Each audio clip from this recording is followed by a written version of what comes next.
이동관 후보에게 묻겠습니다. 우리 후보자께서는 아들 학폭건과 관련해서 피해자들과 1학년 1학기 때 원만하게 합의를 했다라고 말씀하셨죠. 네. 예. 근데 저도 뭐 일관되게 그런 말씀을 하시길래 믿었습니다.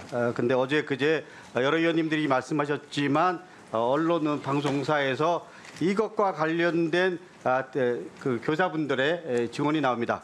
MBC 뉴스 16일자에 우리 자제분의 담임교사였습니다. 담임교사분이 증언합니다.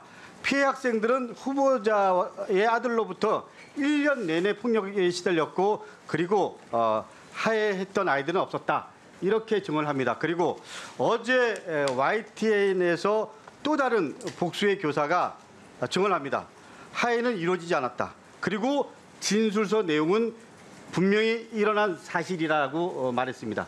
그러면 이동관 후보자와 하나고 당시의 교사들은 상반된 의견을 지금 내놓고 있습니다. 물론 정경원 교사가 한 얘기는 뭐 본인이 좌편향이고 한쪽으로 치우치는 사람이라고 했기 때문에 저는 뭐 정경원 선생의 얘기는 뺐습니다.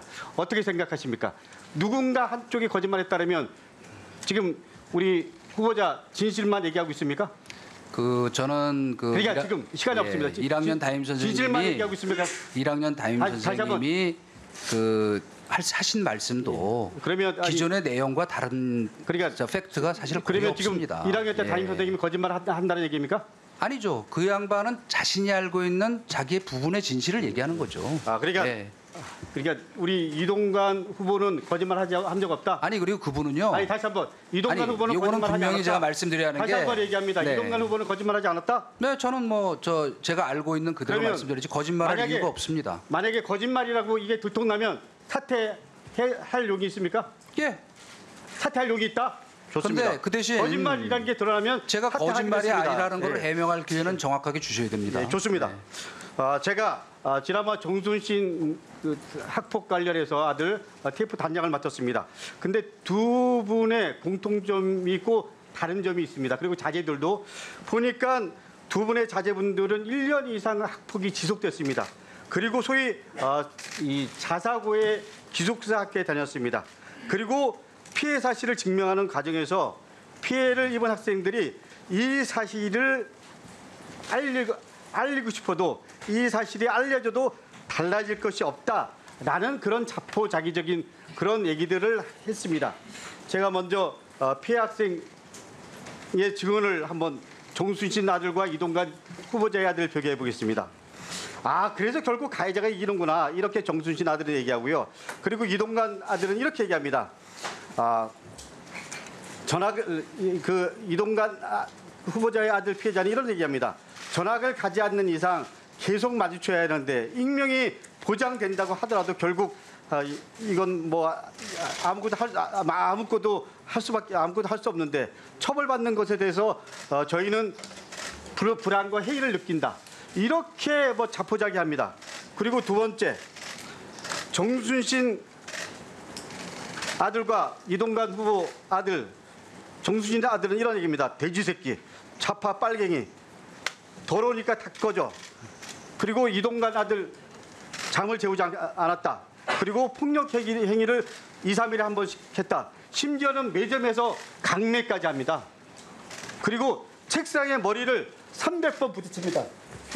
머리에 한번 부딪혀 보십시오. 네. 근데 이것 거짓말이라고 합니다. 담임 선생님 포함해서 어저께 YTN에 나왔던 그 교사 얘기는 이 진술이 100% 있는 그대로라고 합니다. 다시 한번 묻겠습니다. 우리 이동관 후보자는 사실이 아니면 거짓말이면 분명히 사퇴하겠다고 얘기했습니다. 답변 드려도 됩니까? 예. 아니 분명히 얘기했으니까. 그러니까 제가 지금 질문하셨으니까 제가 답변을 해도 되겠습니까? 예, 하십시오. 예. 우선 방금 말씀하신 지금 이 어디까지가 진실이냐 하는 거에 대해서 2019년에 잘 아시다시피 MBC가 스트레이트 일단 시간이 없으니까 일단 나는 분명히 말씀드리면 내가 한 얘기가 아니고 MBC, YTN 저거들이면 방송통신위원장이 되면 고민해야 될 공영 방송 매체가 한 기사를 그대로 전달하는 것뿐입니다. 여기 그 MBC YTN 잠깐 한번 좀 틀어주십시오.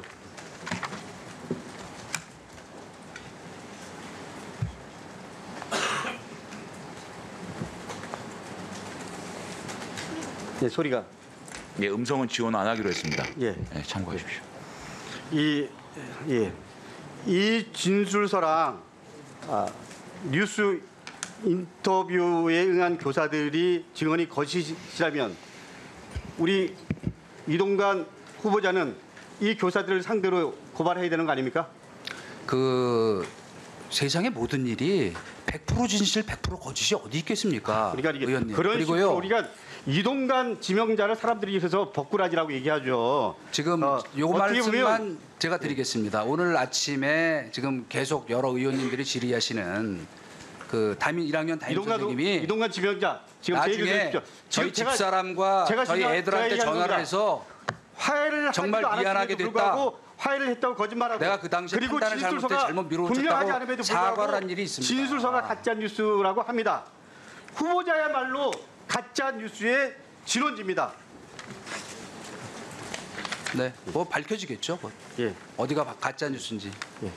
제가 이번 인사청문회를 준비하면서 어떻게 보면 나는 같은 아버지 입장에서 마음이 좀 아팠습니다. 그러나 고인 이동관 청문회에서 제가 느낀 건 이 후보자의 아들의 학폭 문제를 푸는 이동관 지명자와 태도 그리고 처음부터 끝까지 거짓말로 일관하는 모습을 보면서 어떻게 이런 사람이 여태까지 대한민국의 권력의 중심에 있었고 이런 사람이 공직자 역할을 계속 해왔고 더군다나 중립성과 공정성이 가장 중요한 방송통신위원장 자리에 지명되었는지 저는 부끄러워할 줄 알았습니다. 당신은 전혀 부끄러워할 줄 모르는 사람인 것 같습니다. 그러니까 저는 어떻게 보면 베멜스보다 더 걱정되고 더 염려되고 더 국민의 입장에서는 참혹한 지명자입니다. 이상입니다. 네, 의원님 비판 겸허하게 받아들이겠습니다. 예. 네.